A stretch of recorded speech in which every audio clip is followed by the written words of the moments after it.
Hello friends, Supriya's किचनमध्ये आपले स्वागत आहे. बासुंदी करायची म्हटलं तर जवळजवळ आपला 1 ते 1.5 तास सहज जातो. पण आज आपण इथे इन्स्टंट अशी बासुंदी कशी करायची ते पण 10 ते 15 मिनिटात हे बघणार आहोत. चला तर मग आपण रेसिपीला सुरुवात करूया. इथे मी कढईमध्ये 1.5 लिटर फुल फॅट म्हशीचं दूध घेतलेलं आहे. हे आपण फुल गॅसवरती उकळून घ्यायचं.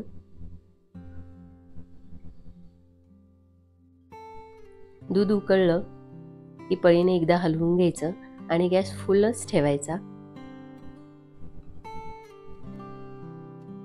दूध आपलं उकळत आहे. माझ्याकडे काही पेढे आहेत, 9 ते 10 पेढे आहेत. ते आपण बारीक करून घेऊया. छोटे छोटे तुकडे करून घ्यायचे. अशा प्रकारे तुकडे करून घ्यायचे आणि ते उकळत्या दुधामध्ये घालून ते दूध सतत ढवळत राहायचं. फुल गॅसवरतीच ही प्रोसिजर करायची. हे बघा, दुधाचा कलर अगदी चेंज झालेला आहे आणि बासुंदी सुद्धा आपली लगेचच्या लगेच तयार झालेली आहे. ही बासुंदी 10 ते 15 मिनिटातच तयार होते. कधी कधी आपल्याला खूप घाई असते किंवा पाहुणे येणार असतील, लगेच आपल्याला बनवायचं म्हणजे तासभर वेळ नसतो.